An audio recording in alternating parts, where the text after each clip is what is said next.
All right, crew, welcome into another video. We are jamming on offers today, and I'm sure you've heard of $100 million offers by now by Alex Hormozi, but for agencies, it might work slightly different, and there's some nuances that I want to point out in this video today to help you craft the best offer for your agency possible. And if you guys haven't picked up $100 million offers, it's 100% recommended reading. You'll learn so much, and I can always only cover so much inside of a video. I can't cover everything inside of the book, but there are some really awesome takeaways from the book that I have inside of this video today that are a little bit more applicable to the agency space. So let's jump in.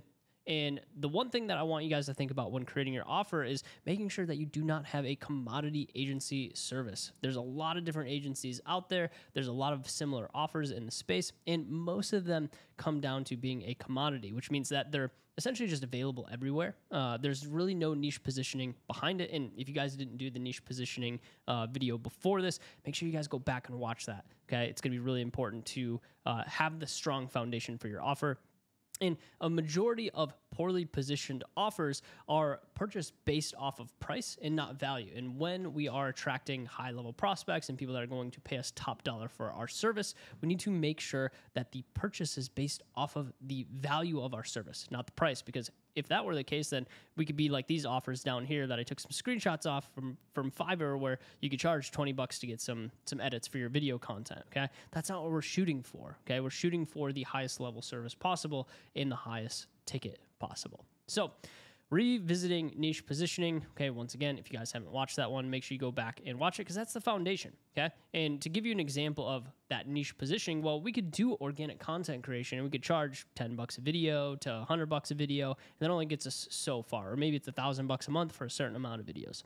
Now, what if we service this as a little bit more niche into organic content creation for entrepreneurs? Well, maybe at that point we could charge $1,000 to $2,000 per month for the service. And then we can niche it down even further of like, hey, organic content creation for digital entrepreneurs. Or maybe even further by saying organic content creation for busy agency founders who run 7- and 8-figure organizations.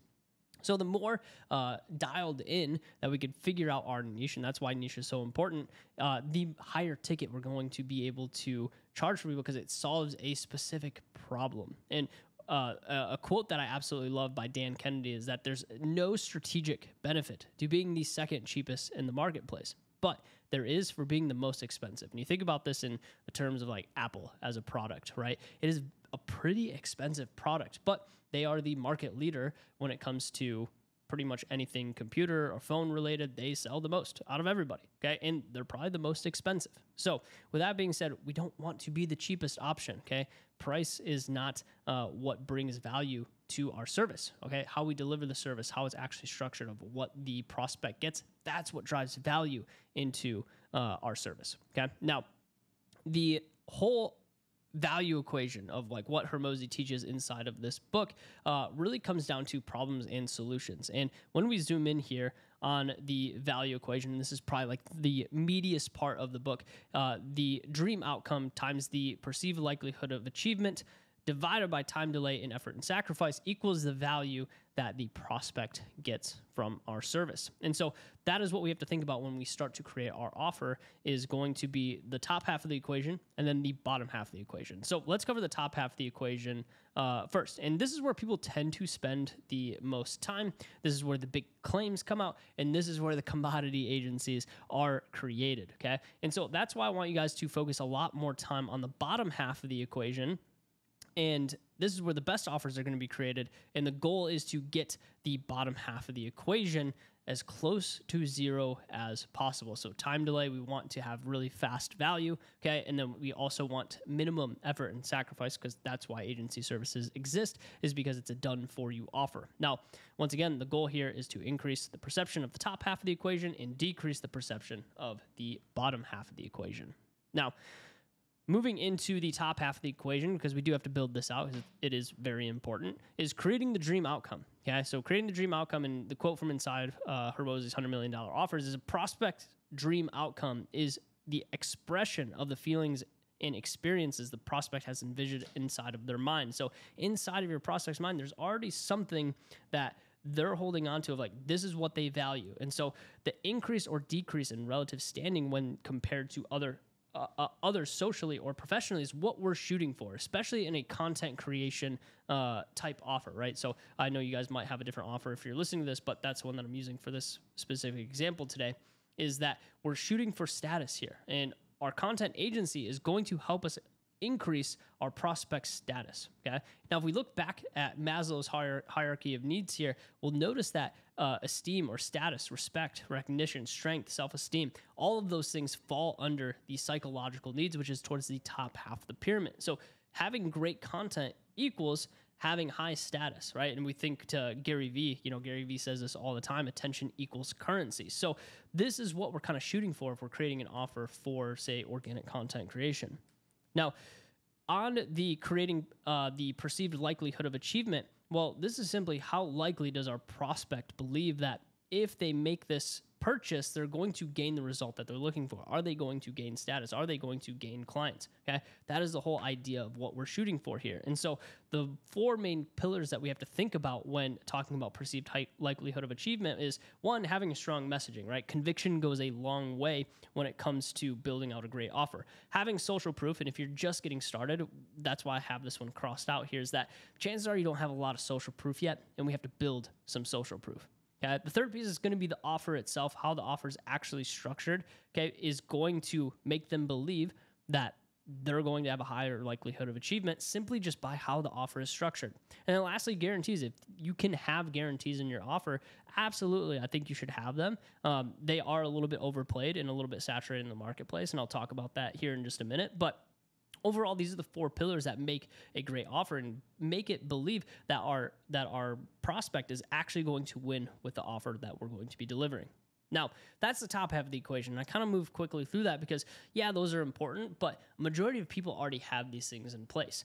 The things that they don't have in place and the things that they don't do a good job of actually tracking is going to be the time delay and the effort and sacrifice. And the whole goal, once again, is to decrease these categories. Now, on the time delay side, from the time the client buys your service, okay, when do they get the promised benefit? Okay, remember, people buy for the long-term outcome, but what makes them stay is that short-term experience. So in the first 90 days of them working for you, if they're not getting any results, if it takes 6 months for them to get any type of result, chances are they're not going to stay around very long. Okay, that's a really long time delay. So we need to shorten that time delay as much as possible. We call this time to value. And if you can get your time to value really short, then your clients are going to stay with you even longer. And then it's even going to build the better social proof for yourself. So the whole idea here is get fast wins. So get your first 10 reels in 14 days.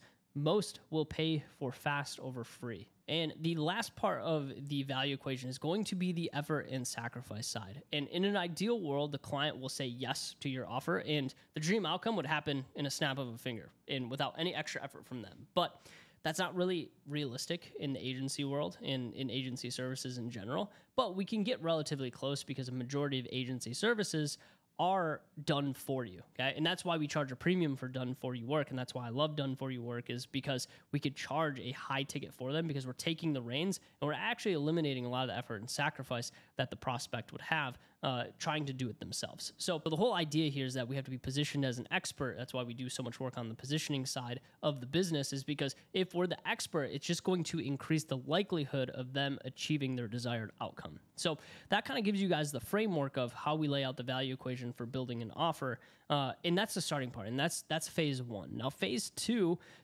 dives into identifying that dream outcome just a little bit more. Now, when it comes to identifying the dream outcome, there's very common mistakes that people tend to sell on the journey of getting to the destination, not the actual destination itself. So the idea here is that we are selling the vacation, not the trip. And I'm not selling content. I'm selling the outcome of content, which would be the status, which would be getting clients, the thing that they actually want. Okay, so maybe it's increasing your impressions, 10x your impressions in 8 weeks, right? It has nothing to do about all of the shooting that you guys have to do, the scripts you have to write. Okay, everything that goes into creating content. It is talking about, hey, we're going to increase people's eyeballs on your content. Okay, that's the dream outcome for people. And if you got me 10x impressions in 8 weeks, I'd be pretty excited about that. Now, moving into the second piece is going to be listing out problems, okay? Now, when we list out problems, the idea behind this is to find all the things that would, take energy and effort away from the person that is doing what you guys would provide as a service initially. So for me, when I was creating out this list of problems, I was just thinking like, hey, like what does it take to actually create content, and what are some of the pain points that even I struggle with when creating content? Well, content prep is one of them. There's a ton of time that goes into content prep, creating Miro boards just like this. And so generating inspiration for content, creating topics for all the videos, creating scripts for all the videos, that takes time, effort, and sacrifice. And honestly, if I could have someone do that for me, I would. Okay? The filming content, you got to get behind the camera, press record. You got to actually film the content. You got to upload all that footage to Google Drive. You got to organize it appropriately so, stuff doesn't get lost. You got to edit the content, sort through all the footage, organize it inside of the project manager. You got to edit the content. You actually have to do the revisions. Got to make sure that there's music, captions, make sure it's appropriately formatted. There's a lot of effort that goes into that.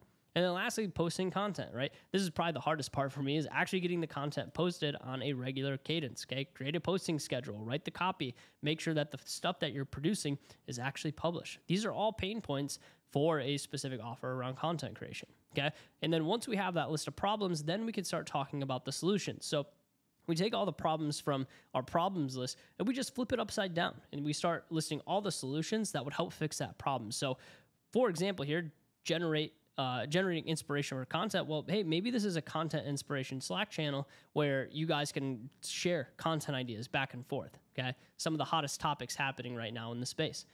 For creating topics for all the videos, okay? Maybe it's monthly one-on-one topic generation calls. It could be kind of like a done with you process, okay?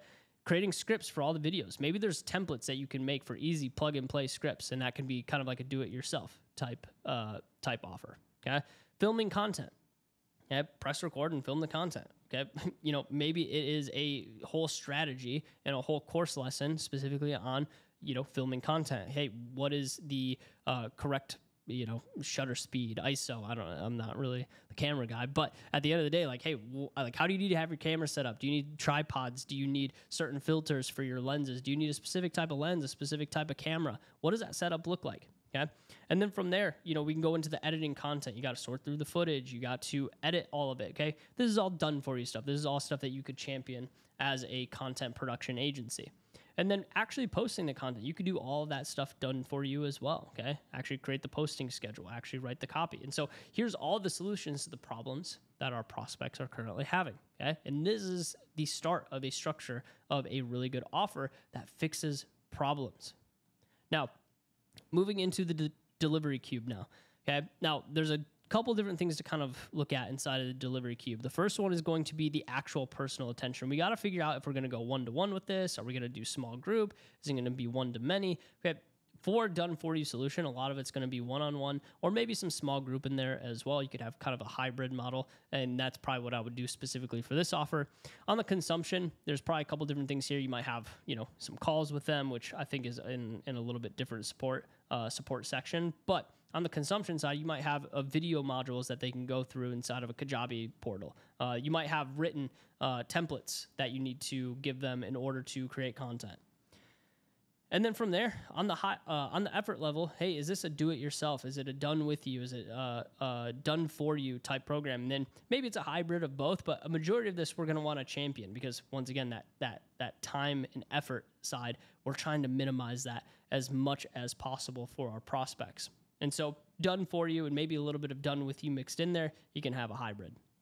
And then on the speed side, okay, when are you going to be available? Is this like a 24/7 service? You can upload and get videos back 24/7. Is it a 9 to 5? Do you get it back in 5 minutes? Is it 24 hours from now? How quickly can we deliver the service? And then support. What type of support are they going to have? Are they going to have a Slack channel with you? Are they going to get regular Zoom meetings where you guys work together one-on-one? Are they going to get a ClickUp dashboard where they get to access all of their content and be able to see, what projects are in the queue for them?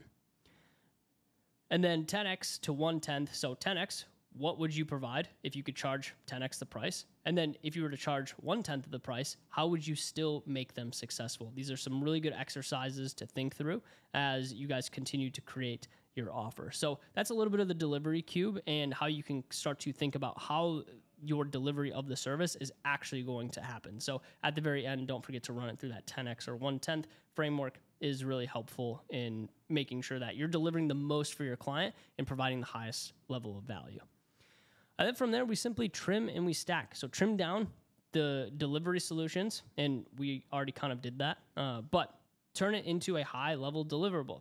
Okay, so if we come in here into content prep, okay, how anyone can prep content fast and easy, our foolproof content ideation system. Okay, we have one-on-one content ideation orientation that you'll get when you first sign up with us. You're going to have monthly ideation one-on-one calls. You're going to have plug-and-play script pack, and you're going to have community ideation Slack channel. Okay, these are all things that are going to help fix the problems that our prospects are currently running into with their own content creation.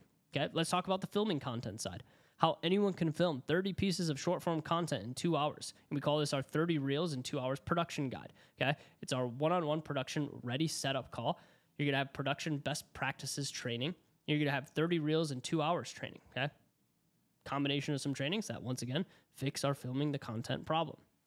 And then from there, we go into editing content, completely done for you post-production, personally branded done for you post-production, A to Z. Done for you post-production team. You'll have access to these guys, from 9 to 5. And when you push a video into our production line, it gets back to you within 48 hours.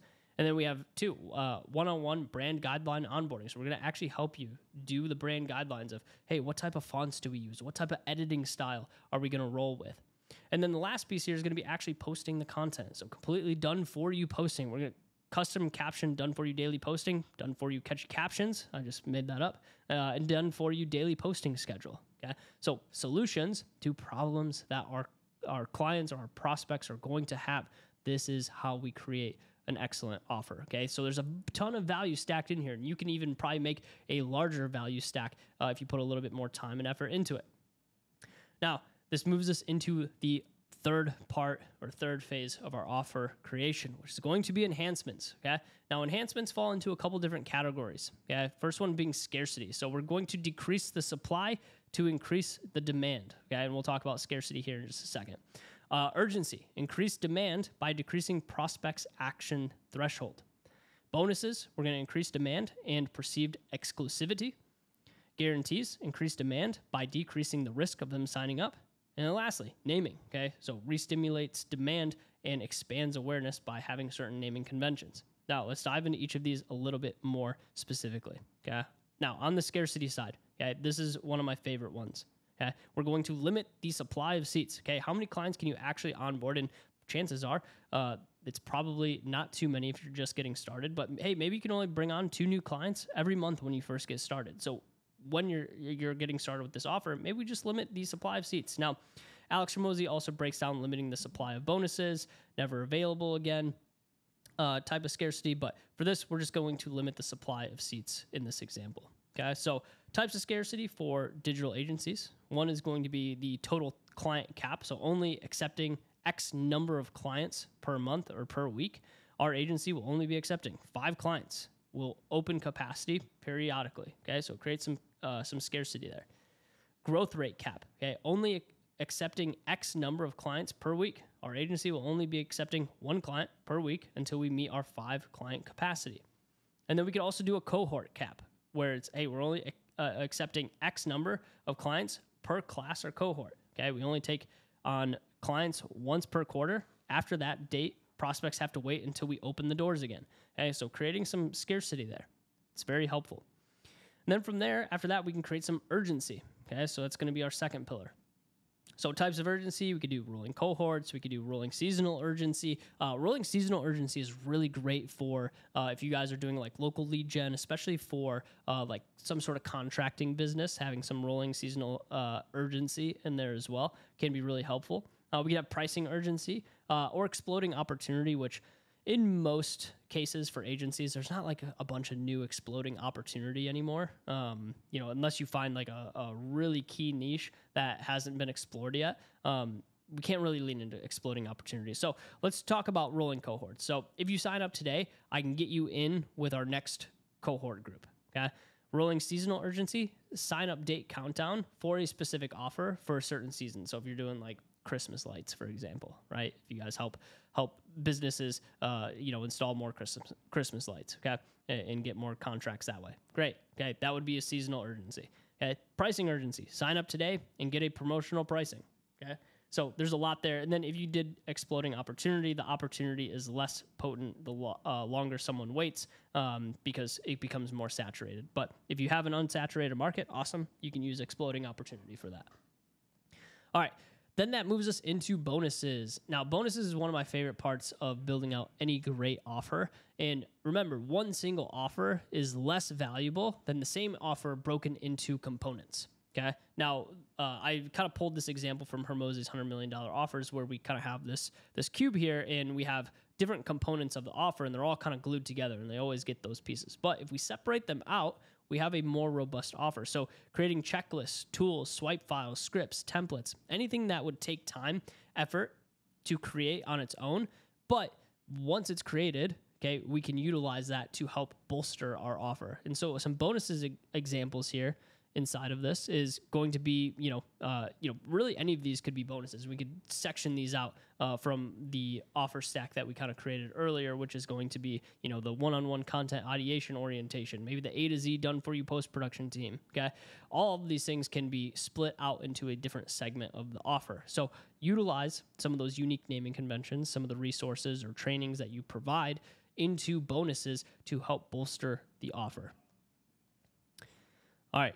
And this is going to move us into guarantees. Now, there is a little warning on the guarantees, and I'll get that in a second, but there's 4 main guarantees that we can do inside of an agency offer. The first one being unconditional, okay? Most risky by far, but results or satisfaction is guaranteed. So really, you have to hit the result, or they have to be satisfied with the end result, or they simply don't pay. Conditional guarantee, a little less risky, may or may not include refunds and or conditions. So essentially what this means is that, hey, certain conditions have to be met on their side in order for them to partake in that guarantee. So if they don't do, if they don't shoot the content, for example, right? Like, hey, you got to shoot at least 10 pieces of content to get your money back. Okay. If they shoot 8 pieces, that would be a conditional guarantee. They wouldn't get the guarantee back. A little less risky, but once again, if it is more risky, they're more likely to take it. Okay. Now, the anti-guarantee, which I am absolutely in love with, which is all sales are final. You can't, there are no guarantees inside of this. There's going to be equal work on both sides. And we use the anti-guarantee inside of our offer, which is, hey, there are no guarantees. I can't guarantee you're going to wake up tomorrow. So anti-guarantees, we always like those. And then implied guarantees, which is around performance, rev share, profit sharing. A lot of agencies go down this route, especially in the e-com niche, which is, hey, we're going to perform for you. Otherwise, our pay is much lower. So we have to perform, we have to get results because our pay is directly tied to the performance. Now, quick warning here, guarantees can be helpful in the sales process, but people who buy because of guarantees can quickly become the shitty customers. So just be careful using guarantees. I'm just not a huge fan of using them because a lot of what we do, we can't guarantee because a lot of, our consulting services are based off of, hey, how much effort, time, sacrifice are you going to put into the business in order to get the results that you need? It's like we can only show you certain frameworks, but in a more done for you sense, you can have more guarantees because you're the person doing the work. But for us, like we just can't control the levers. If you can't control the levers, then it's really hard to offer a guarantee. All right, that covers our guarantees segment. We have 2 more here, okay? This one's going to be the naming side. So there's this formula called MAGIC, okay? Magnetic, avatar, goal, interval, and container. So MAGIC, from here, they have to have a magical reason, okay? Magical reason for them to sign up for what you're offering, okay? You got to announce the avatar, okay? Give them a goal, indicate a time interval, and compete with a container word. Okay. Now, with this, you don't need to use all parts of the naming convention here inside of MAGIC, but you can use certain pieces. And if you do all of them, great. But for me, like an example here would be like 5 clients in 50 days organic blueprint. Okay. So for the make a magical reason, okay, I wouldn't say this is super magical by any means, but like having like something like the 50 days in organic, the organic blueprint, right? It's kind of a magical terminology there, right? Now, we don't really announce the avatar inside of here at all, so we skipped over that one, but we did give them a goal, which is going to be 5 clients in 50 days, which is pretty solid. We're going to indicate a time interval, which is going to be that 50 days. And then on the container side, which is going to be compete with a container word is going to be the organic blueprint. So we use some pieces of this, and you don't have to use all of them in the naming convention, but if you can use 3 or 4 of them, it does make your offer stand out a little bit more. And then from there, we finalize the stack, okay? And, maybe this, blueprint is like a webinar or low ticket offer, and then we can upsell them into 30, done for you 30 reels and 30-day challenge, or, something along those lines. And it's basically a complete post-production team. We edit 30 reels in 30 days, or you get your money back, okay? It's $4,500, and then we have bonuses stacked in there. We have your one-on-one content ideation orientation. It's a $450 value. Monthly ideation one-on-one call, that's a $450 value, and you can read down from there. But all of that is going to be free if you sign up for this $4,500 offer, which is going to be the complete post-production team. So a lot of value stacked in there, and the whole idea is that even the bonus structures here are a higher value or an equal value to what the actual offer is, and it's going to make your offer feel way more weighted, and it's going to feel like a no-brainer in the back of their mind, okay? And that's how we structure offer, guys, and that's how you can create the best agency offer possible for your business and to get people to say yes more, okay? So take some time, make sure you're doing this. And remember, a lot of this is based off of positioning and niche positioning. So if you haven't done that yet, make sure you go back and do it, and then create your offer as a secondary step.